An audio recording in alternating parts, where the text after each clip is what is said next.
Stage पर तशरीफ़ फरमा social democratic party of India के राष्ट्रीय उपाध्यक्ष जनाब मोहम्मद शफ़ी साहब, popular front of India Rajasthan के सेक्रेटरी ताज मोहम्मद साहब,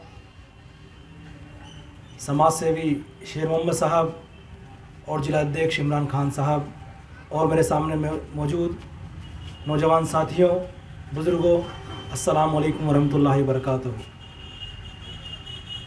अल्हम्दुलिल्लाह, आज हम आज़ादी के 75 साल होने का एक जश्न मना रहे हैं। पूरा मुल्क एक जश्न के माहौल में है और हमारी हुकूमत ने इस 75 साल पूरे होने को अमृत महोत्सव का नाम दिया है। आज़ादी का ये जश्न जब हम मनाते हैं तो ये दिन जब हम मनाते हैं, ये तिरंगा जब हमारे हाथों से हम फहराते हैं, तो उसके पीछे की एक बहुत बड़ी दास्तान है जो हमारे आंखों के सामने हमेशा रहना चाहिए कि ये दिन हमें यूं ही नहीं मिला। इस दिन को देखने के लिए हमारे पूर्वजों ने, हमारे आबा व अजदाद ने बहुत कुर्बानियाँ दी हैं, वो हमेशा हमको याद रखना चाहिए। और इस देश को बनाने में, इस देश को संवारने में जितनी कुर्बानियाँ हमारे पूर्वजों ने दी हैं, ये दिन वो अज़्म करने का दिन भी है कि इस देश को इसी तरीके से संभाल कर रखना हमारी जिम्मेदारी भी है। तो ये जो दिन है जहाँ एक तरफ हम लोग हमारी आज़ादी का जश्न मनाते हैं, उसी वक्त हम लोग हमारी आज़ादी के जो हम लोगों ने ज़िंदगी गुजारी है उन 75 साल का जायज़ा भी लेना चाहिए कि इन 75 साल में हमारे मुल्क ने क्या खोया, क्या पाया है। क्या आज जो मुल्क हम लोग देख रहे हैं, जिस मुल्क में हम लोग आज जी रहे हैं, क्या ये वही मुल्क है जिस मुल्क के लिए हमारे नेताओं ने, मौलाना अब्दुल कलाम आज़ाद ने, भगत सिंह ने, महात्मा गांधी ने जो कुर्बानियाँ दी थी, क्या उनकी कुर्बानियाँ वाला देश यही है? क्या उनके सपनों का देश यही हिंदुस्तान है जो आज हम लोग देख रहे हैं? तो हम लोग ये पाते हैं। मैं इस वक्त पर एक तारीख़ी अलमिया याद करना चाहता हूँ। जब 26 नवंबर 1949 में हमारे देश के संविधान को अंगीकृत किया जा रहा था, उस दिन महात्मा गांधी नहीं थे, क्योंकि उसके एक साल पहले महात्मा गांधी को कत्ल कर दिया गया था। उसके एक साल बाद 26 नवंबर को भारत का संविधान अंगीकृत किया जा रहा था। उस दिन तमाम नेता वहाँ मौजूद थे। बाबा अंबेडकर, पंडित जवाहरलाल नेहरू, मौलाना अब्दुल कलाम आज़ाद, ये तमाम नेता वहाँ मौजूद थे। सब ने कहा आज हमारे बीच में इस आज़ादी की लड़ाई में सबसे आगे रहने वाले महात्मा गांधी हमारे साथ नहीं है। आज उनकी गैर मौजूदगी में हम इस देश के संविधान को अंगीकृत कर रहे हैं, लेकिन हम लोग ये वचन लेते हैं कि महात्मा गांधी हमारे बीच में नहीं है, लेकिन महात्मा गांधी के सपनों का हिंदुस्तान हम लोग बनाएंगे। इस वचन के साथ, इस इरादे के साथ, इस अज़्म के साथ हिंदुस्तान के संविधान को अंगीकृत किया गया।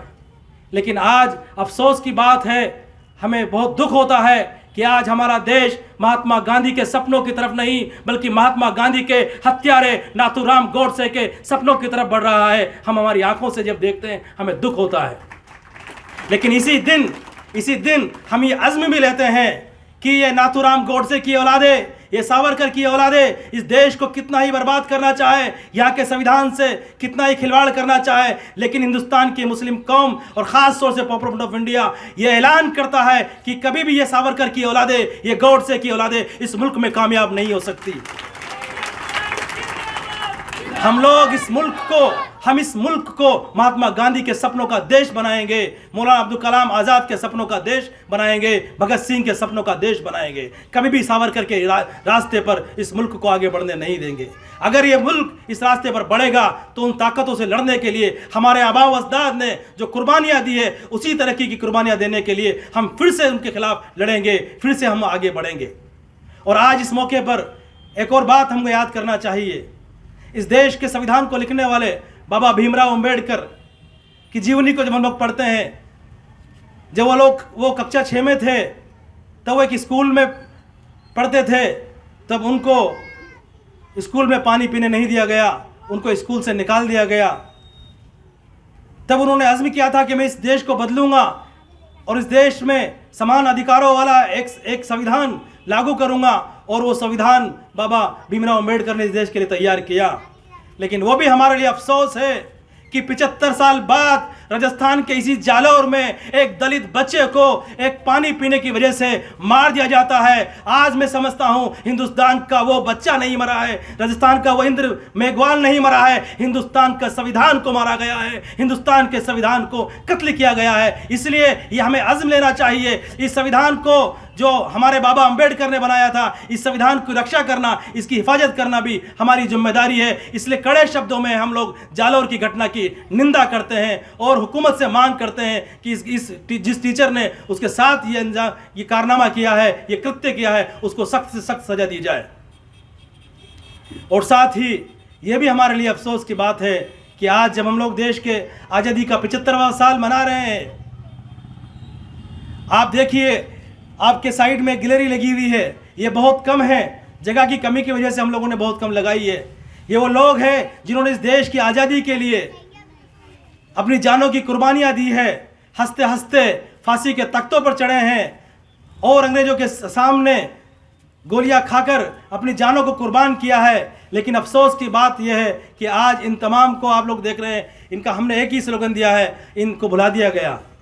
यानी कि आज़ादी के भुलाए गए हीरों की तस्वीरें ये हमारे सामने हैं। और उसके अलावा उल्टा उसके विपरीत क्या किया जा रहा है, वो लोग जिन्होंने इस देश की आज़ादी में कोई हिस्सा नहीं लिया, बल्कि ये कहे कि इन्होंने इस देश की आज़ादी में अंग्रेजों का साथ दिया, वो गोडसे की औलादे, वो सावरकर की औलादे जो हमेशा अंग्रेजों की दलाली करते थे, आज वो लोग इस देश को में अपने आप को बहुत बड़ा राष्ट्रभक्त, बहुत बड़ा देशभक्त बनाकर अपने आप को पेश कर रहे हैं। वो सावरकर को वीर बता रहे हैं। ये वही सावरकर है जिसने अंग्रेजों के सामने माफ़ीनामे लिखे थे। माफ़ीनामा लिखा था कि मुझे माफ़ कर दो, मुझे जेल से छोड़ दो, मैं जेल से आज़ादी के बाद आप लोगों के लिए दलाली करूंगा, और जो क्रांतिकारी हैं, जो आज़ादी की लड़ाई लड़ रहे हैं, उनके बारे में आपको मुखबरी करूंगा। ऐसा माफ़ीनामा लिखकर जो देने वाले लोगों को आज वीर बताकर इस देश में उनका महिमा मंडन किया जा रहा है और इस देश की आज़ादी के असली हीरो को बुलाया जा रहा है। इसलिए हमारी जिम्मेदारी है, हम लोग ये भी याद रखना चाहिए, हम लोग हमारे देश की इन असली आज़ादी के हीरो को हमेशा याद रखेंगे। कभी भी इस देश में सावरकर को वीर बनने नहीं देंगे। वो कायर था, कायर है, कायर ही रहेगा, उसकी नस्लें भी कायर है, कायर थी और कायर ही रहेंगी। दूसरी तरफ हमें यह भी याद रखना चाहिए, आज जो देश में हम लोग देख रहे हैं, वो ताकतें जो इस देश की में अंग्रेजों की दलाली करती थी, आज वो देश की सत्ता में मौजूद हैं। वो जिन्होंने कभी भी इस देश के संविधान को नहीं माना, जिन्होंने कभी भी इस देश के लोकतंत्र को नहीं माना।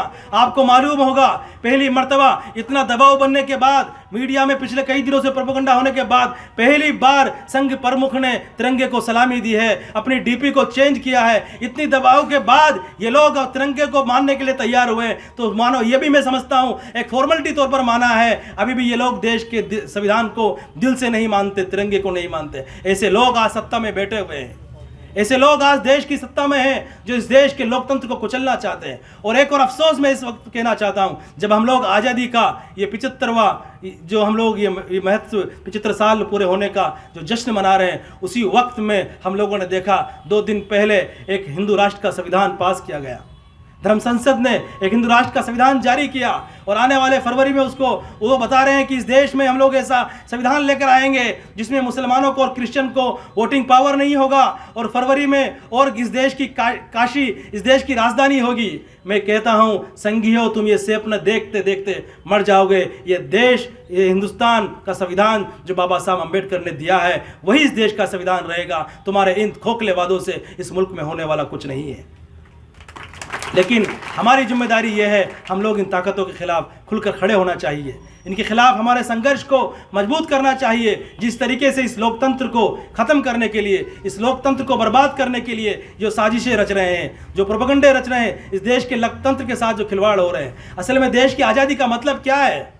इस देश को आज़ादी का मतलब क्या है? केवल आज़ादी का ये जश्न मना देना ही आज़ादी का जश्न नहीं है, आज़ादी नहीं है। असल में आज़ादी का मतलब यह है, इस देश के संविधान ने, इस संविधान में जो अधिकार दिए गए हैं वो अधिकार इस देश में रहने वाले हर गरीब को, हर मजलूम को, हर शहरी को, हर देहाती को, वो कहीं पर भी रहने वाला हो, किसी भी जात का हो, किसी भी मज़हब का हो, उन तमाम अधिकार उसको मिलना चाहिए।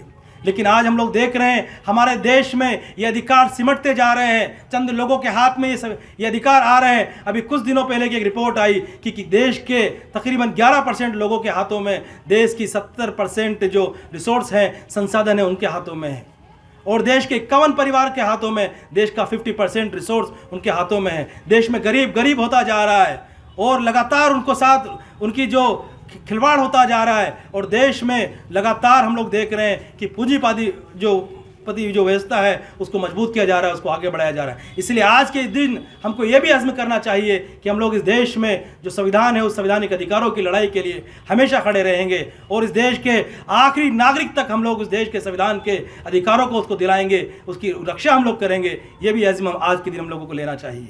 और जिस तरीके से हम लोग देख रहे हैं कि जिस तरीके से इस पूरे मुल्क में आज देखिए क्या पूरे मुल्क में जो आज़ादी का मतलब क्या है, आज़ादी का मतलब है हमारे देश के लोकतंत्र के 4 पिलर हैं, मीडिया, कार्यपालिका, न्यायपालिका और व्यवस्थापिका। ये चारों पिलर असल में ख़त्म हो चुके हैं। एक तरीके से ये दम तो आखिरी सांसें ले रहे हैं। और ये भी कहे कि हमारे देश में लोकतंत्र केवल एक किताब के अंदर लिखा हुआ एक अल्फाज बचा है, आज़ादी केवल एक अल्फाज बचा है। पूरी तरीके से इस आज़ादी को छीनने की कोशिश की जा रही है। रोज़ दलितों के साथ, आदिवासियों के साथ नाइंसाफ़ी होती है, उनके साथ अत्याचार होते हैं, उनके अधिकारों का हनन होता है। हम देखते हैं तो इस आज जो हमारी हुकूमत, केंद्रीय हुकूमत जो ये अमृत महोत्सव के नाम पर जो नाटक कर रही है, इसको भी हमें समझना चाहिए। हमें उनके तमाम इन नौटंकियों को समझना चाहिए कि किस तरीके से इस देश को लोग, किस तरीके की जो हमारे जो आबा व अजदाद ने जिस हिंदुस्तान का ख्वाब देखा था कि एक ऐसा मुल्क जहाँ पर तमाम धर्म के लोग, हिंदू, मुसलमान, सिख, ईसाई और दूसरे तमाम मज़ाहिब के लोग एक साथ रहेंगे, खुश रहेंगे, आपस में भाईचारे से रहेंगे। आज हम लोग देख रहे हैं हमारी हुकूमत अलग अलग तरीके से उस भाईचारे को तोड़ने के लिए, उस गंगा जमनी तहजीब को मिटाने के लिए लगातार कोशिशें करती है, नफ़रत बांटती है। नफ़रत का कारोबार मुल्क में चलाया जा रहा है और हिंदू को मुसलमान से, मुसलमान को हिंदू से और क्रिश्चियन को हिंदुओं से, मुसलमानों से आपस में लड़ाने के लिए रोज़ नई तरीके की कोशिशें की जा रही है। हमें ये समझना चाहिए इस मुल्क में इस भाईचारे को बचाने के लिए, इस गंगा जमनी तहजीब को बचाने के लिए हमें हमेशा कोशिश करना चाहिए, हमेशा आगे रहना चाहिए। पिछले 75 सालों से हम लोग, और ये भी याद रखना चाहिए आज जो देश में एक लोकतंत्र के लिए सबसे बड़ी चीज़ है वो होता है विपक्ष। एक विपक्ष के बगैर एक लोकतंत्र जिंदा नहीं रह सकता। आज देश में कोई विपक्ष नहीं है, बल्कि हर विपक्ष क्या है, उन्हीं के रंग में रंगने की कोशिश कर रहा है। जिस तरीके की बातें आज जो ये ताकतें करती हैं, दक्षिणपंथी ताकतें करती हैं, उसी रंग में रंगने की कोशिश भी यही विपक्ष करता है। और आज जो संघ परिवार, जो आज़ादी के दुश्मन, इस देश के दुश्मन, इस देश के संविधान के दुश्मन, लोकतंत्र के दुश्मन आज इस देश की सत्ता तक पहुंचे हैं, तो उसके लिए अगर साफ तौर पर कोई जिम्मेदार हैं तो ये तमाम सेकुलर पार्टियां हैं जिन्होंने इनके लिए रास्ते हमवार किए।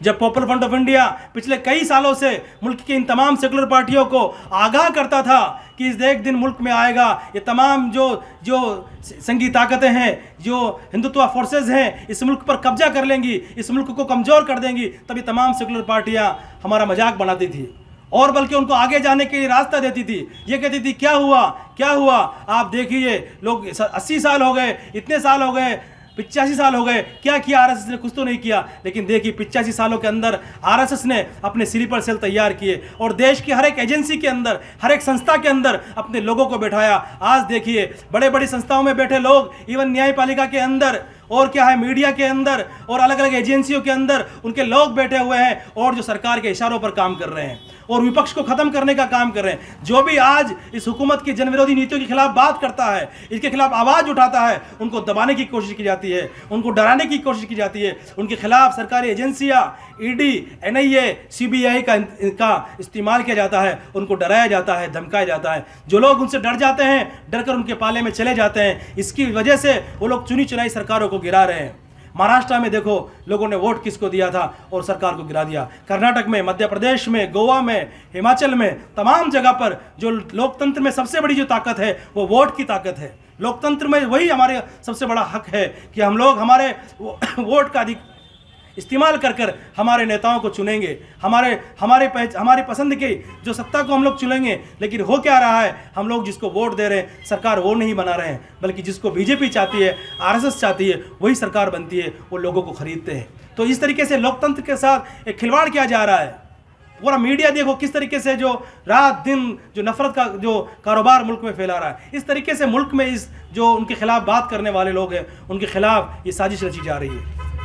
और पॉपुलर फ्रंट ऑफ इंडिया भी जब इनकी जन विरोधी नीतियों के खिलाफ आवाज़ उठाता है, बात करता है, तो पॉपुलर फ्रंट ऑफ इंडिया को भी निशाना बनाया जाता है, उसके खिलाफ तरह तरह के इल्जामात लगाए जाते हैं। आज से नहीं, पॉपुलर फ्रंट ऑफ इंडिया ने जब से काम करना शुरू किया, हम लोगों ने कभी गुप्त तरीके से काम करने को नहीं अपनाया। हम लोगों ने इस देश में संवैधानिक अधिकारों की लड़ाई को आगे बढ़ाया, इस देश के दबे कुचले तबकात की अधिकारों की लड़ाई को आगे बढ़ाया और खुले तौर पर लोकतांत्रिक तरीके को हम लोगों ने अपनाया और कहा कि इस देश में हम लोग तमाम लोगों को समान अधिकारों वाला मुल्क बनाएंगे। इस लड़ाई को जब हम लोगों ने मजबूती से लड़ना शुरू किया, गाँव देहातों में जाकर लोगों को जागरूक किया और सरकार की जनविरोधी नीतियों के खिलाफ, उनके नफरत के एजेंडे के खिलाफ लोगों को जागरूक किया, इकट्ठा किया, तो यही बात उनको चुभने लगी, यही बात उनको अखरने लगी। और इसीलिए पॉपुलर फ्रंट ऑफ इंडिया के खिलाफ तरह तरह के इल्जाम, झूठे इल्जाम, पिछले 7-8 सालों के अगर इल्जाम आप लोग उठाकर देखें तो उसमें कोई भी इल्जाम आज तक वो साबित नहीं कर पाए। तमाम तरह की कोशिशें करने के बावजूद, उनकी बड़ी से बड़ी एजेंसी को इस्तेमाल करने के बावजूद आज तक पॉपुलर फ्रंट ऑफ इंडिया के ऊपर एक भी इल्जाम साबित नहीं कर पाए। असल में उनमें सच्चाई नहीं है, उसमें कोई उनको कोई सबूत भी उनके पास नहीं है। इसलिए रात दिन केवल पॉपुलर फ्रंट ऑफ इंडिया के खिलाफ झूठा इल्ज़ाम लगाकर लोगों को डराने के लिए कोशिश की जाती है, बदनाम करने के लिए कोशिश की जाती है। उसका वाहिद मकसद यही है कि लोग पॉपुलर फ्रंट ऑफ इंडिया के करीब आना छोड़ दें, इनके प्रोग्रामों में आना छोड़ दें, इनको ताउन करना छोड़ दें, इनके सपोर्ट में बात करना छोड़ दे। लेकिन अल्हम्दुलिल्लाह मैं तमाम मुल्क की आवाम को मुबारकबाद देना चाहता हूँ, इतनी तमाम कोशिशों के बावजूद भी लोग पॉपुलर फ्रंट ऑफ इंडिया के साथ खड़े हैं। आप भी खड़े हैं ना? क्या इन तमाम इनके प्रोपेगेंडे का आपके ऊपर कोई असर पड़ता है? क्या पॉपुलर फ्रंट ऑफ इंडिया के बारे में कोई झूठी अफवाह जब मीडिया में आती है तो आप उसको सच मानते हैं? तब ये ईडी, ये एनआईए, सीबीआई जब पॉपुलर फ्रंट ऑफ इंडिया के बारे में झूठे इल्जामात लगाते हैं तो क्या हम उनको सही मानते हैं? नहीं मानते हैं। असल में वो यही इस चीज़ से बौखला रहे कि इतना कुछ करने के बावजूद भी क्यों इनके खिलाफ क्या एक माहौल नहीं बन रहा है, क्यों लोग इनके खिलाफ नहीं हो रहे हैं और ज़्यादा लोग पॉपुलर फ्रंट से जुड़ने के लिए तैयार हो रहे हैं, उनके प्रोग्रामों में शामिल हो रहे हैं। तो यही उनको डर है, क्योंकि पॉपुलर फ्रंट ऑफ इंडिया केवल एक संगठन नहीं है। पॉपुलर फ्रंट ऑफ इंडिया केवल एक ऑफिस में से चलने वाला और चंद लीडरों से चलने वाला एक संगठन नहीं है। पॉपुलर फ्रंट ऑफ इंडिया आज हिंदुस्तान के हर गली मोहल्ले में बसता है। इसलिए इसके ऑफिस को बंद करने से या इसके अकाउंट से बंद करने से ये पॉपुलर फ्रंट ऑफ इंडिया बंद होने वाला नहीं है। ये पॉपुलर फ्रंट ऑफ इंडिया बंद होने वाला नहीं है। ये एक नज़रिया है, एक सोच है जो हिंदुस्तान के कोने कोने में फैल चुकी है। ये सोच इस मुल्क के हर एक वाशिंदे तक हम लोग पहुंचा चुके हैं। अगर तुम लोग इस मुल्क में अपने नफरत के एजेंडे को आगे बढ़ाओगे, इस देश को तोड़ने के लिए कोशिश करोगे, तो इस देश की आवाम तुम्हें कभी भी कामयाब नहीं होने देगी। तुम्हारे खिलाफ इसी तरीके से एहतजाज करेगी, इसी तरीके से तुम्हारे एजेंडे को नाकाम करेगी और इसी तरीके से हम लोग आगे बढ़ते रहेंगे। यही अज़्म आज आज़ादी के इस 75 साल पूरे होने पर हम लोगों को लेना चाहिए कि कभी भी हम लोग इस मुल्क को इनके रहम करम पर नहीं छोड़ेंगे। हमारे मुल्क की आज़ादी के लिए हम लोग हमेशा क्या है, हमारी आज़ादी को इसी तरीके से हम लोग इस लड़ाई को लड़ते रहेंगे। यही अज़्म लेने का आज का हमारा दिन है। और यह भी एक याद रखना चाहिए, कुछ लोग जो इनका जो प्रोपेगेंडा है, जो ईडी का, एनआईए का जो इस्तेमाल करके लोगों को डरा रहे हैं, हमें यह भी आज के दिन यह भी याद रखना चाहिए। आज हम लोग क्यों यह जश्न मना रहे हैं, क्यों ये दिन मना रहे हैं? क्योंकि इस दिन के लिए पाने के लिए, इस आज़ादी को पाने के लिए हमारे आबा व अजदाद ने, हमारे बुज़ुर्गों ने बहुत कुर्बानियाँ दी है। उनका नाम आज हम लोग लेते हैं, उनको हम लोग फ़ख्र के साथ उनको हम लोग याद करते हैं, उनकी तस्वीरें लगाते हैं, उनकी हिस्ट्री को हम लोग पढ़ते हैं कि उन्होंने क्या इस मुल्क के लिए किया है। लेकिन क्या कभी लोग उन लोगों को भी याद करते हैं जिन्होंने इस मुल्क के साथ गद्दारी की है, जिन्होंने इस मुल्क जो डर गए थे, जो अंग्रेज़ों के साथ जाकर समझौता कर लिए थे? सबसे ज़्यादा अंग्रेज़ों के साथ समझौता करने वाले कौन थे? यही हिंदू महासभा, सावरकर, और सबसे ज़्यादा संविधान सभा का विरोध करने वाले भी यही लोग थे। लेकिन क्या आज उनको कोई याद करता है? कोई भी उनको याद नहीं करता। बल्कि हम लोग कभी कभी पूछते, जिन लोगों ने आज़ादी के लिए कोई योगदान नहीं दिया, कुछ कोशिश नहीं की, आज कोई भी उनको याद नहीं करता। याद किसको करते हैं? शहीद टीपू सुल्तान को करते हैं, जो लड़ते लड़ते इस मिट्टी में मिल गए, अपनी जान दे दी, हम याद करते हैं भगत सिंह को, याद करते हैं जो हंसते हंसते फांसी के तख्ते पर चढ़ गए। हम याद करते हैं उन 1 लाख से ज़्यादा उलेमाओं को याद करते हैं जो क्या है अंग्रेज़ों के खिलाफ झुके नहीं और अपनी जानों की नजराने पेश कर दी। उनको याद करते हैं, क्यों? क्योंकि वो झुके नहीं, डरे नहीं, बिके नहीं, बल्कि उन जालिम ताकतों के सामने लड़े और उसके साथ मुकाबला करते रहे और एक दिन इस मुल्क को आज़ाद कराया। इसी तरीके से आज जब इस देश को ख़त्म करने की कोशिश की जा रही है, इस देश के संविधान के साथ खिलवाड़ किया जा रहा है, इस देश में तबाही बर्बादी फैलाई जा रही है, इस देश के संविधान को ख़त्म करने की कोशिश की जा रही है, उस वक्त में हमारी जिम्मेदारी है कि हम लोग भी हमारे आबाओं व अजदाद की तरह लड़ें, उनके खिलाफ खड़े हो। वो हमें डराएंगे, हम लोग डरे नहीं, वो हमें खरीदना चाहेंगे, हम लोग झुके नहीं, उनके साथ एकजुट होकर हमारी आवाज़ को बुलंद करें, तभी हमारी आने वाली नस्लें हमें याद रखेंगी, वरना तभी हमारी आप बैठिए, वो आ जाएंगे। जब भी हमारी आने वाली नस्लें हमें याद रखेंगी, अगर हम लोग आज इनके सामने झुक गए या इनके सामने बोले नहीं या कोई हिकमत अमली इख्तियार करने के नाम पर हम लोग बैठे रहे, तो जब आज से 20 साल बाद, 25 साल बाद हमारी आने वाली नस्लें हमारे बारे में पूछेंगी कि इस देश को ख़त्म किया जा रहा था, इस देश के गंगा जमनी तहजीब को ख़त्म किया जा रहा था, उस वक्त आप लोगों ने क्या किया? अगर उस वक्त हमारे पास ये जवाब रहेगा कि नहीं, हम लोग लड़े नहीं थे, हम लोग ईडी से डर गए थे, हम लोग NIA से डर गए थे, हम लोग इस तरीके से डर कर चुप बैठ गए थे, तो मैं समझता हूँ वो हमारे लिए बहुत शर्मिंदगी का दिन होगा। इसलिए हमें अगर फ़ख्र से जीना है, हमें यह सोच कर जीना है कि हमारी आने वाली नस्लें हमारे इस दुनिया से जाने के बाद हमें इज्जत के साथ याद करें, फ़ख्र के साथ याद करें।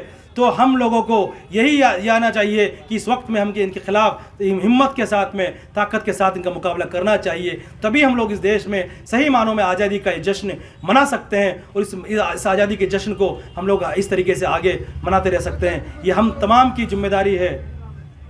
इसीलिए आप तमाम भाइयों से मैं आखिर में यही गुजारिश करता हूं कि आज़ादी का ये जश्न मनाने के वक्त हम लोगों को उन 3 चीज़ों को, जब हम लोग जश्न मना रहे हैं, हमें जायज़ा लेते रहना है और अज़्म भी करना है कि हम लोग कभी भी इस देश की आज़ादी के साथ कोई खिलवाड़ नहीं होने देगा। जब भी इस देश की आज़ादी पर, इस देश के लोकतंत्र पर, इस देश के संविधान पर कुछ आँच आएगी तो हम लोग सबसे आगे होकर उनका मुकाबला करेंगे। और पॉपुलर फ्रंट ऑफ इंडिया की तरफ से मैं आपको यकीन दिलाता हूँ, हमारे खिलाफ तमाम साजिश होने के बावजूद भी हम लोग इस लड़ाई में सफ़े अव्वल में लड़ेंगे, कभी भी पीछे नहीं हटेंगे, सबसे आगे रहेंगे। शुक्रिया। अस्सलाम वालेकुम।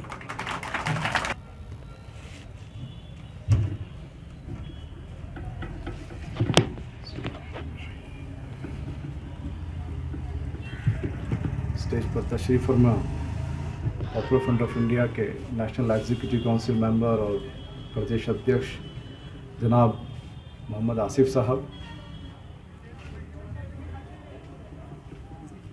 और ऑल इंडिया इमाम्स काउंसिल के ज़िम्मेदार जफ़र साहब, general secretary social popular front of India Abrar साहब, ताज मोहम्मद साहब और यहाँ के जिला अध्यक्ष इमरान साहब और मेरे सामने बैठे हुए तमाम भाइयों, बुज़ुर्गों, दोस्तों,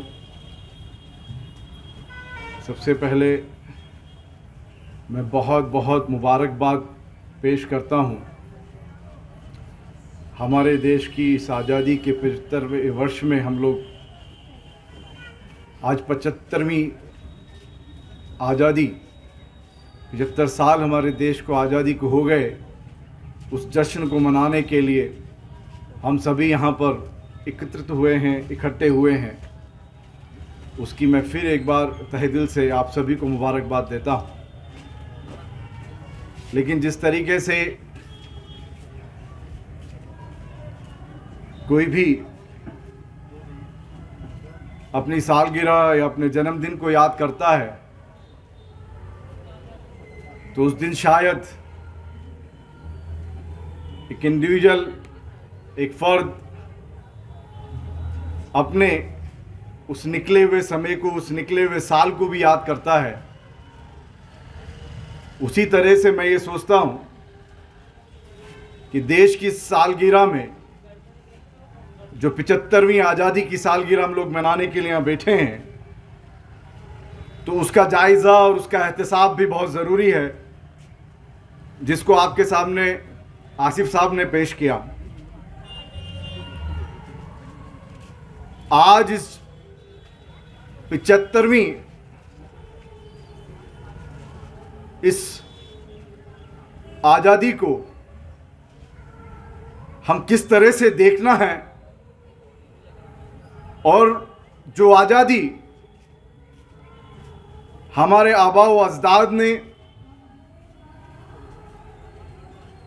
हमारे मुस्तकबिल की फिक्र करके शहादतें दी हैं, कुर्बानियां दी हैं, क्या वो हमें हासिल हुई है? इस मौके पर जब पूरे देश में जहां पर हर एक शहरी के जो बुनियादी हुकूक हैं, जो फंडामेंटल राइट्स हैं, जो संवैधानिक हक है, जहां पर एक जनप्रतिनिधि प्रधान सेवक की जिम्मेदारी है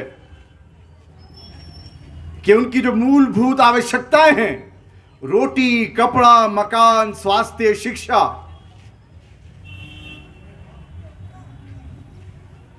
क्या वो मिले हैं? क्या वो तमाम शहरियों को हासिल हैं? लेकिन ये चर्चा नहीं है।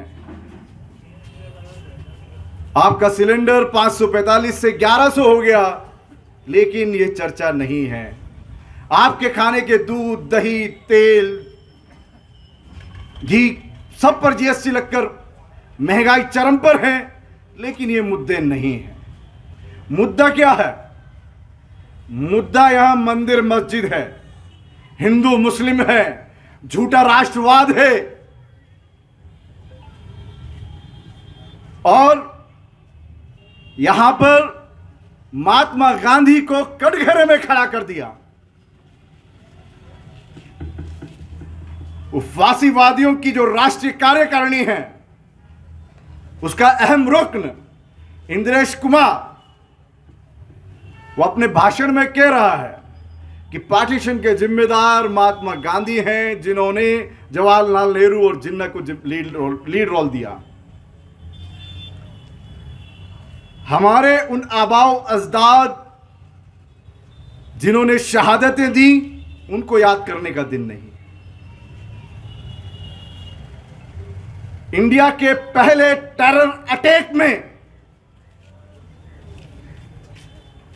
जिस बापू महात्मा गांधी को मारा गया, कत्ल किया गया, उनकी कुर्बानियों का कोई जिक्र नहीं है। क्यों? यह सवाल हम सबको अपने आप से पूछना है, क्योंकि इसके सबसे ज्यादा जिम्मेदार वो तमाम भारतीय हैं, वो तमाम शहरी हैं जिनके हुकूक को दबाया जा रहा है, छीना जा रहा है, आए दिन बर्बरता के साथ जिन्हें कत्ल तक किया जा रहा है, जिनकी मां बहनों की इज्जत तक लूटी जा रही है। वो लोग आज भी फिक्रमंद है या नहीं, यह सवाल उन सब से है। यह सवाल क्यों है? क्योंकि देश में चर्चाएं दूसरी हैं। देश में देश की चर्चा नहीं है, देश में जो फंडामेंटल राइट्स है उनकी चर्चा नहीं है, और उसमें खास तौर से जिम्मेदार वो मुसलमान हैं जिनका मजहबी फरीजा है इंसाफ, लोगों में इंसाफ होना, खुद को इंसाफ मिलना, न्याय मिलना। वो बहुत ज्यादा नींद में सोया है। इसलिए आज का जो दौर है, जो देश में जिस वक्त जिनोसाइड कॉल किया जा रहा है, जिसकी चर्चा पूरे विश्व में है, जिसके प्रेसिडेंट ने यह कह दिया जो इंडिया है वो नस्ल कशी की तरफ बहुत तेजी से बढ़ रहा है, और जो उसके टारगेट हैं, जो 10 सिंबल्स होते हैं उसमें से 8 वो क्रॉस कर चुका है। ये जब तमाम जिम्मेदारी, मैं तो शुक्रिया कहूंगा, धन्यवाद कहूंगा मोदी और भागवत को कि वो लोग यहां मुसल्लत हुए।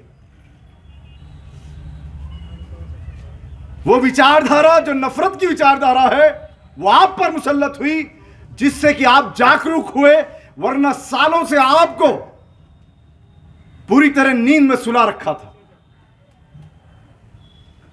आपको समझ में अब आया है कि यह फांसीवाद यहां के शहरियों के हुकूक के लिए नहीं, बल्कि तानाशाही के साथ नफरत की सियासत के लिए पनप रहा था। और इसको पनपाने के लिए, इसको उरूज पर लाने के लिए तमाम तर कोशिशें और मदद इन सेक्युलर पार्टी ने की है, उस कांग्रेस पार्टी ने की है, जिन्होंने बैन तो हटाया ही, परेड निकालने की इजाजत दे दी और उनको मंदिर मस्जिद के मुद्दों पर खुलेआम खेलने की आजादी दे दी।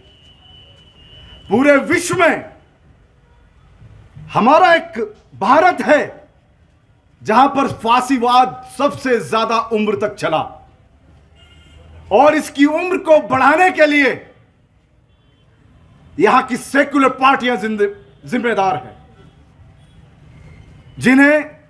जिन्होंने इनको पनपाया है। उसी का सबूत है कि हमारे राष्ट्रपति माननीय, जो अब इस दुनिया में नहीं है, प्रणब मुखर्जी, वो पुणे, वो नागपुर के उस हेडक्वार्टर में जाके बैठे। वो जो आप देख रहे हो बड़े बड़े लीडर्स उस आरएसएस बीजेपी की गोदी में फुल ट्रांसफर हो रहे हैं। बड़े बड़े मंत्री, चाहे वो बहुगुणा फैमिली और तमाम फैमिलीज हो, वो ट्रांसफर हुई, क्योंकि उनकी जड़ें आज सिर्फ सियासत के गलियारों में नहीं है। अब आप वो चीजें फैसलों में भी देखेंगे, वो चीजें वो जो अधिकारी हैं उनमें भी देखेंगे, क्योंकि वो निरंतर लगातार मेहनत करते रहे उस नफरत के लिए, उस शैतानियत के लिए। और जो यहां मेहनत करता है उसको तो हासिल होना है, लेकिन हमें खुशी है कि अब चोर चोर मौसेरे भाई नहीं हैं, डाकू पूरी तरह से सत्ता में आ चुके हैं। अब तमाम शहरियों को यह धीरे धीरे पता चलेगा, और पता चल रहा है कि असली देश के गद्दार, असली देश के दुश्मन, जो ये राष्ट्रवाद चिल्ला रहे हैं, जो महात्मा गांधी के कातिल हैं, उनकी जड़ें क्या थीं और उनके चेहरे क्या थे, वो आपके सामने, हमारे सामने, हमारे पूरे देश के सामने धीरे धीरे आ रहा है। पॉइंट क्या है मेरा बात तमाम कहने के पीछे, कि ये जो तमाम जिम्मेदारी इस देश को बचाने की, उस वक्त भी उस जिम्मेदारी में बड़ा हिस्सा किनका था, उसके सबूत आज भी ये फांसीवादी पूरी ताकत लगाकर अमर ज्योति को, उसकी रोशनी को एक जगह से दूसरी जगह पर ले जाकर भी नहीं मिटा पाए हैं, क्योंकि वो रोशनी रूहानी रोशनी में है।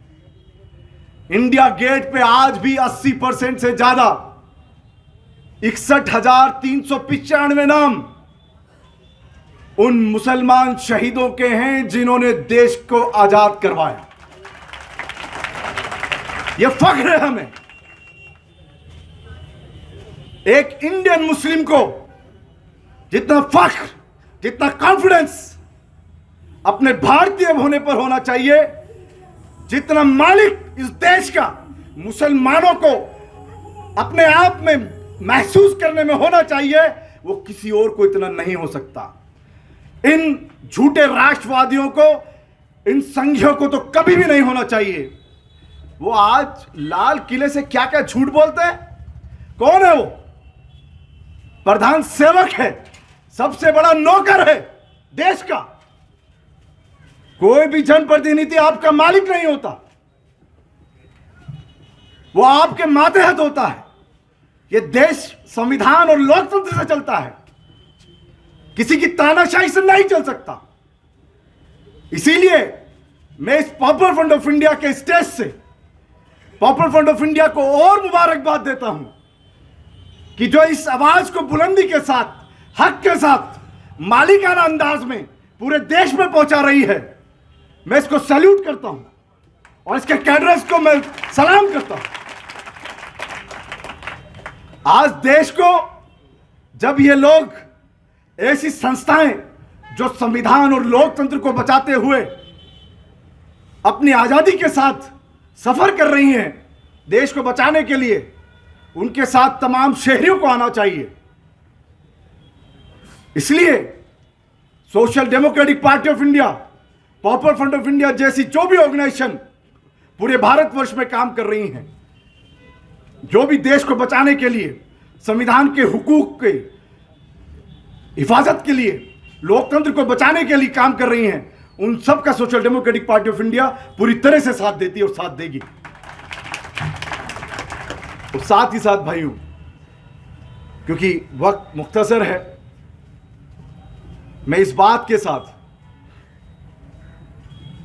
कि इस देश में जब तक आप लोग इस बात के लिए तैयार नहीं होते हैं कि मेरी मौत के वक्त मेरी पेशानी पर पसीना होना चाहिए, मुझे इस देश की आज़ादी के लिए, इस आज़ादी को बचाने के लिए और मेरी नस्ल को, आने वाली नस्ल को बेखौफ आज़ादी के साथ जीने के लिए, अगर देश का मुस्तकबिल बरकरार रखना है, तो मुझे इस लड़ाई में अस्पताल जाना पड़े तो मैं अस्पताल जाने के लिए तैयार हूं। इस लड़ाई के, इस एहतजाज के लिए मुझे जेल जाना पड़े तो मैं जेल जाने के लिए तैयार हूं। और इस आज़ादी की बचाने के लिए मुझे कब्र में दफन होना पड़े तो मैं उस कब्र में दफन होने के लिए तैयार हूं। क्योंकि देश को आज 75 वर्ष हुए, लेकिन आज़ादी की जो सांसें, खुली सांसें हर शहरी को लेना है, वो नहीं ले पा रहा है। हर दिन मंदिर, मस्जिद, मुस्लिम, हिंदू, सिख, ईसाई, कभी चर्चों पर अटैक्स होते हैं। अभी भाई ने बताया, जो पूरा देश देख रहा है, जालोर की घटना, एक हमारे दलित बच्चे को अध्यापक, उस वर्ण व्यवस्था के उस बीमार आदमी ने उस बच्चे को पानी के लिए मार दिया, हाथ लगाने के लिए मार दिया। तो देश में जिस तरीके से हालात खराब हैं, उसमें खास तौर पर आज़ादी के उन मतवालों को और जिन्होंने आज़ादी में हमेशा शाना बाशाना आगे बढ़कर कुर्बानियां दी हैं, खास तौर पर उन मुसलमानों को मैं कहना चाहता हूं कि आप लोगों को लगता है कि मुद्दे आप हैं, असल में आप लोग मुद्दा है ही नहीं। मुसलमानों को लगता है तकलीफ उनके साथ है, असल में मुसलमानों के साथ तकलीफ है ही नहीं। आप लोगों को लगता है कि आपकी आजादी छीनी जा रही है, लेकिन आजादी पर उतना बड़ा अटैक आप पर है ही नहीं। कभी जाकर उन बस्तियों में, उन जंगलों में जाकर देखिए, जहां पर आज भी दलितों को, आदिवासियों को खाने के लाले हैं, खाने को नहीं मिलता है, पहनने को कपड़े नहीं हैं। यूएपीए मुसलमानों से ज्यादा सिखों पर, ट्राइबल्स पर है। लिंचिंग मुसलमानों से ज्यादा क्रिश्चियंस की और दलितों की है। लेकिन प्रोपेगेंडा किया जाता है, मुसलमानों को विलेन बनाया जाता है। क्यों? क्योंकि मुसलमानों को जो हीरो बनने का काम करना था, उसमें वो पीछे है। पड़ोस में, मोहल्ले में, शहर में, गांव में, ढाणी में, कहीं भी कोई भी जाति का, कोई भी धर्म का कोई भी व्यक्ति है, अगर उसके साथ नाइंसाफी होती है तो हर मुसलमान को यह अहद लेना चाहिए कि उसके साथ नाइंसाफी नहीं होने दूंगा, चाहे मेरी जान चली जाए।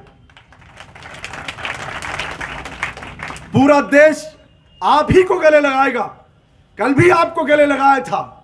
शहीद टीपू सुल्तान रहमतुल्लाह अलैह को जब शहीद किया जा रहा था तो 200 से ज्यादा हिंदू औरतों ने अपनी जानें दी हैं। सोचिए, अभी एक लहू बोलता है किताब, जो इंडिया की नहीं विश्व की सबसे ऑथेंटिक किताब है, जिसमें सिर्फ 1500 उन जंगे आजादी के सिपाहियों के नाम है जिन्होंने देश को आजाद कराया है। पढ़िए उसको कि आपका कंट्रीब्यूशन क्या है, आपकी हिस्सेदारी क्या है। आप अपनी जान की फिक्र कर रहे हैं। जो अपनी जान की फिक्र कर रहा है उस मुसलमान से कायर कोई नहीं है। वो मुसलमान में नहीं मानता जो कायर हो। आज देश को, इस देश की आजादी को बचाने के लिए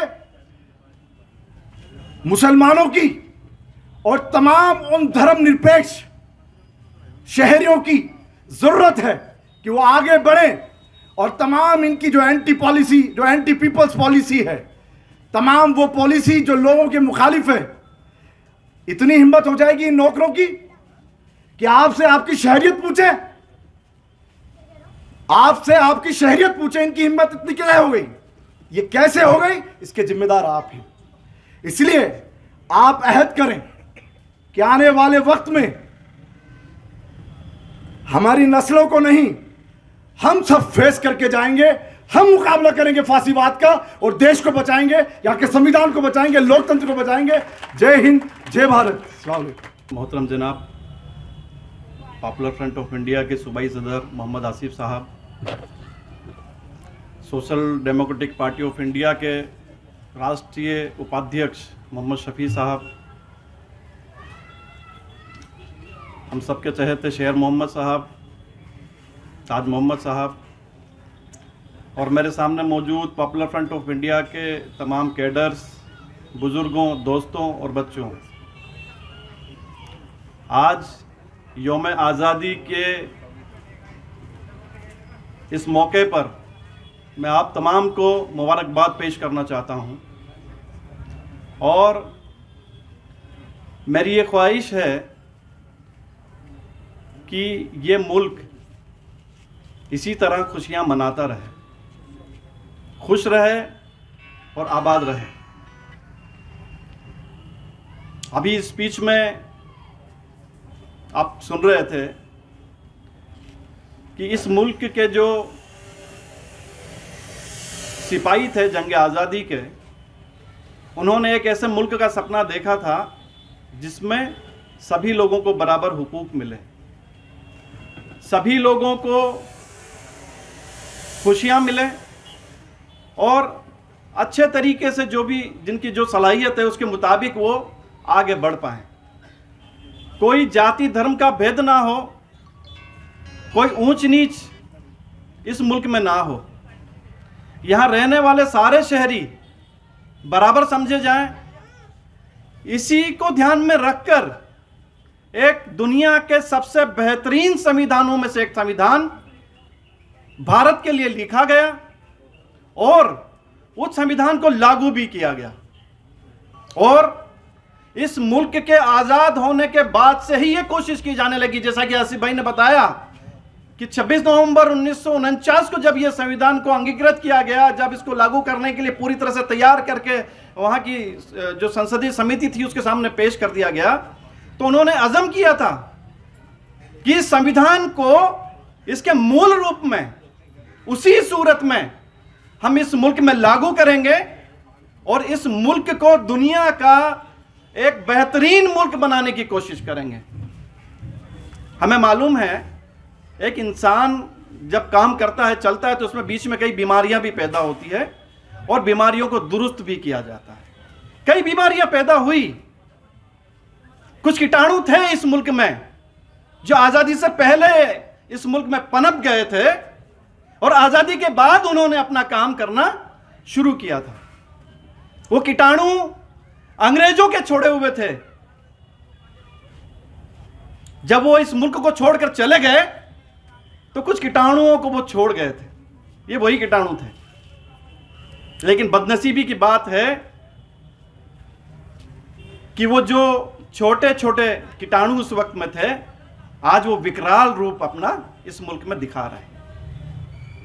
हमने देखा छोटी छोटी बीमारियां भी इस मुल्क में थी और एक बहुत बड़ी बीमारी आकर गई जिसमें एक एक आदमी मुतासिर हुआ, कोरोना जिसका नाम था। हम 2-3 साल से उसको भुगत रहे हैं। एक विकराल रूप था बीमारी का, वैसा ही एक विकराल रूप इस मुल्क की एक बीमारी है आरएसएस, उसका भी आज हम देख रहे हैं। ऐसा ही एक विकराल रूप है जिसने हर अमीर गरीब छोटे बड़े को अपने शिकंजे में कस लिया, और शिकंजे में कसने के लिए वो रोज नए नए वर्जन, नए नए वेरिएंट लेकर वो अपना आ रहे हैं। जिस तरह से कोरोना के वेरिएंट्स आप लोगों ने देखे होंगे, वैसे वेरिएंट्स आरएसएस भी लेकर आ रहा है। हमने देखा सिर्फ एक फिल्म के जरिए से उन्होंने इतनी नफरत फैला दी कि लोग बरसों कोशिश करें तो भी उस नफरत को मिटा नहीं सकते। लेकिन फिर भी हम आज आज़ादी का एक महोत्सव मना रहे हैं, आज़ादी के जंग आज़ादी के शहीदों को याद कर रहे हैं। जंग आज़ादी की लड़ाई कितनी मुश्किल थी, उस मुश्किल हालात में हमारे सामने जो दुश्मन था इतना ताकतवर था, उस ताकतवर दुश्मन को हराने की कहानियां भी आज हम लोग सुना रहे हैं। अंग्रेज इतना ताकतवर था जिसके बारे में कहा जाता है कि दुनिया में कभी उसका सूरज गुरूब नहीं होता, लेकिन अल्हम्दुलिल्लाह हमारे बाप दादों ने, हमारे आबा व अजदाद ने उस ताकतवर अंग्रेज को भी धूल चटा दी। तो फिर ये अंग्रेजों के जो कीटाणु ये छोड़कर गए ना, ये कुछ भी नहीं है। आज मुल्क के हालात की हम बात करें तो इन हालात में आजादी के मायने बदल गए हैं। ये मुल्क आजाद है, लेकिन यहां के शहरी, जो आम शहरी हैं, वो आजाद नहीं है। अगर हम यहां देखेंगे आजाद कौन है, तो हम देख रहे हैं यहां की सरकारें आजाद हैं। कोई विपक्ष नहीं है, कोई उनका विरोध करने वाला नहीं है। क्या आजादी है देखेंगे, यहां आटे पर टैक्स लगा दिया जाता है, गरीब की रोटी जहां से आती है उस पर टैक्स लगा दिया जाता है, लेकिन विपक्षी पार्टियां सहित सारे लोग खामोश हैं। कल मैं अखबार में पढ़ रहा था कि नमक भी महंगा होने वाला है। मैं देख रहा था जिस तरह से अडानी और अंबानी की संपत्तियां बढ़ रही है, जिस आजादी से वो लोग इस मुल्क के अंदर अपना नंगा नाच वो लोग कर रहे हैं, गरीबों को, छोटे जो दुकानदार है, छोटे जो कॉमर्शियल काम करने वाले लोग हैं, उनको खत्म करके वो लोग बड़ी बड़ी इंडस्ट्रियां कायम कर रहे हैं जिस आजादी के साथ। तो समझ में आता है कि मुल्क आजाद है। यहां की सरकारें आजाद हैं, यहां के उद्योगपति आजाद हैं, यहां के गुंडे और बदमाश आजाद हैं, उनको आजादी मिल गई है। लेकिन जिन्हें आजादी नहीं मिली है वो इस देश का मजदूर है, जिन्हें आजादी नहीं मिली है वो इस देश का आम लाचार किसान है, जिन्हें आजादी नहीं मिली है वो यहां के दलित और पसमानदा तबकात हैं। अगर इन्हें आजादी नहीं मिली तो इस मुल्क को हकीकी आजादी हम नहीं कह सकते। इसलिए आज के दिन हमें अज़म करना चाहिए कि इस मुल्क को हकीकी आजादी मिले, उस हकीकी आजादी के लिए हम लोग काम करें। सिर्फ यहां झंडा रोहण करके, हाथ में तिरंगा लेकर के, हिंदुस्तान जिंदाबाद का नारा आज से लगा करके हम लोग चले जाएं, ये काफी नहीं होगा शायद। इसलिए मेरी आप लोगों से गुजारिश है कि इस मुल्क की जो हकीकी आजादी है वो मिलनी चाहिए, और आजादी के रास्ते में जो रुकावटें हैं उन रुकावटों को दूर करना चाहिए। और जो लड़ाई आजादी के लिए हमारे आबा व अजदाद ने लड़ी, वैसी ही आजादी की लड़ाई हमें भी लड़ने के लिए तैयार रहना चाहिए। अगर ये लड़ाई हम लोगों ने लड़ ली तो जरूर ये जो काले अंग्रेज आज जो यहां पर बैठे हुए हैं, अंग्रेजों के नक्शे कदम पर चलने वाले लोग हैं, अंग्रेजों की हिमायत करने वाले लोग हैं, इनकी सरकारों को भी हम लोग उखाड़ कर फेंक देंगे इंशाल्लाह। लेकिन जज्बा चाहिए। वो लोग जो डराते हैं ना आप लोगों को पुलिस के जरिए से, जितना लेवल आदमी का उसी जरिए से उसको डराते हैं। उससे बड़ा है तो एनआईए के जरिए से, सीबीआई की रेड के जरिए से, ईडी के जरिए से, एटीएस के जरिए से, और जो जितने उनके साथी हैं उन सब के जरिए से। तो अगर हम लोग इस मुल्क में रहने वाले सच्चे और ईमानदार शहरी हैं तो इन लोगों से हमें कतई डरने की जरूरत नहीं है। अल्हम्दुलिल्लाह पॉपुलर फ्रंट ऑफ इंडिया आप लोगों के सामने एक बेहतरीन मिसाल है जो इन सारे हरबों से नहीं डरा और आज भी ताल ठोक कर, सारा विपक्ष खामोश है जब, बड़े बड़े लोग खामोश है जब, लेकिन पॉपुलर फ्रंट ऑफ इंडिया फिर भी इनसे नहीं डरता और इनके सामने ताल ठोक कर खड़ा है और यह कहता है कि तुम्हारी जो भी संविधान विरोधी नीतियां होगी, जो भी देश विरोधी नीतियां होंगी, उन सारी नीतियों को हम लोग विरोध करेंगे और सड़क पर उतरकर विरोध करेंगे। और जिस हद तक हम लोग जा सकते हैं विरोध करने का, जो लोकतंत्र में हमें हुकूक दिए हैं, जो बाबा साहब अंबेडकर के संविधान ने जो हमें हुकूक दिए हैं, उन हुकूक को इस्तेमाल करते हुए विरोध के जो भी स्वरूप हमें मिल जाएंगे, उन सारे स्वरूपों में हम आपका विरोध करेंगे। और इस मुल्क को बचाने के खातिर उन विरोध प्रदर्शनों में या आगे जेल में जाने में या उन प्रदर्शनों में गोलियां खाने में अगर हमें अगर मुसीबत है, कोई हमें कुर्बानी देनी पड़ी इनमें से किसी की, तो हम वो सब देने के लिए भी तैयार रहेंगे। साथियों, इस मुल्क में बहुत छोटी छोटी और बड़ी बड़ी घटनाएं हो रही हैं। हमने देखा बहुत छोटी घटना एक होती है, उसको बड़ा रूप देकर इस मुल्क में सांप्रदायिकता फैलाई जा रही है, और जो बड़ी बड़ी घटनाएं हो जाती हैं उन घटनाओं पर कोई संज्ञान नहीं लिया जाता। हमने देखा अगर कोई छोटा सा पड़ोसी मुल्क का अगर कोई नारा लगा दे या नहीं लगा है, झूठ मूठ भी अगर कोई अफवाह फैला दे, तो उसको देशद्रोही बता दिया जाता है। लेकिन कल हमने देखा इंद्रेश कुमार जो राष्ट्रीय कार्यकारिणी सदस्य आरएसएस का, वो बापू को भला बुरा कह रहा था, बापू को इस मुल्क की आजादी का नायक के बदले खलनायक बनाने की वो कोशिश कर रहा था, लेकिन वो देशद्रोह नहीं है। हमने देखा कल एक खबीस यति नरसिम्हानंद प्रधानमंत्री मोदी के तिरंगे के अभियान के खिलाफ ये कह रहा था सोशल मीडिया पर आकर कि तिरंगा नहीं, हमें भगवा लहराना आना चाहिए। क्या ये देशद्रोह की श्रेणी में नहीं आता? क्या इन पर देशद्रोह का मुकदमा दर्ज नहीं होना चाहिए? क्या क्यों ये लोग खुला घूम रहे हैं? क्या हमें समझ में नहीं आता? क्या ये जो जितना तिरंगे की ये लोग यात्रा निकाल रहे हैं, रैली निकाल रहे हैं, तिरंगा घर घर लगाने की जो बात कर रहे हैं, क्या इनका दावा इससे खोखला साबित नहीं होता? क्या तिरंगा रैली के अंदर ये लोग भगवा को ऊंचा लेकर के जा रहे हैं, भगवा साथ में लेकर जा रहे हैं, क्या ये देशद्रोह नहीं है? क्या तिरंगे के साथ में किसको साझा किया जा सकता है? मुझे बताइए आप। तिरंगा देश का झंडा है तो तिरंगा ही रहना चाहिए, वहां पर कोई भगवा झंडा नहीं होना चाहिए। और जो लोग तिरंगा छोड़कर भगवे की बात कर रहे हैं वो है असल देशद्रोही, उन पर मुकदमे दर्ज होने चाहिए और उनकी जबानें बंद की जानी चाहिए। तो इनकी जो चालबाजी है, इनकी जो मक्कारी है, उस मक्कारी को हमें समझना है और उस मक्कारी के खिलाफ हम उठ करके खड़े होना है, निडर होकर खड़े होना है। आज जिनको हम याद कर रहे हैं, जो चंद तस्वीरें यहां पर हैं, कल दूसरी जगह पर हमारी भी तस्वीरें होनी चाहिए, क्योंकि हम सिर्फ हमारे बाप दादों को याद करके आज सिर्फ जंग आजादी की खुशी नहीं मना रहे, कल हमारी औलादें भी हमें याद करना चाहिए, इसका सामान हमें पैदा करना चाहिए। पॉपुलर फ्रंट ऑफ इंडिया की तरफ से मैं फिर से मुबारकबाद देता हूं, क्योंकि ये खुशी का दिन था, लेकिन फिर भी कुछ कड़वी और मीठी बातें हैं इसमें आपके साथ साझा करना ज़रूरी थी। आप तमाम लोग यहाँ तशरीफ़ लाए और इन सब बातों को आपने सुना, बहुत बहुत मैं आपका शुक्रिया अदा करता हूँ। अस्सलाम वालेकुम रहमतुल्लाह। अस्सलाम वालेकुम रहमतुल्लाहि व बरकातहू। अल्हम्दुलिल्लाह, आज popular front of India Rajasthan Jaipur की ओर से यौम आज़ादी के 75वीं वर्षगांठ के मौके पर आप तमाम लोगों को मैं बहुत बहुत मुबारकबाद देता हूं।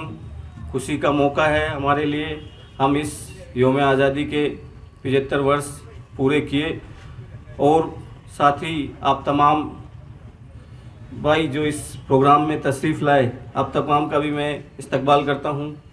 हमारे बीच स्टेज पर तशरीफ़ फरमा जनाब स्टेट प्रेसिडेंट मोहम्मद आसिफ मिर्ज़ा साहब, SDPI के नेशनल वाइस प्रेसिडेंट जनाब मोहम्मद शफ़ी साहब,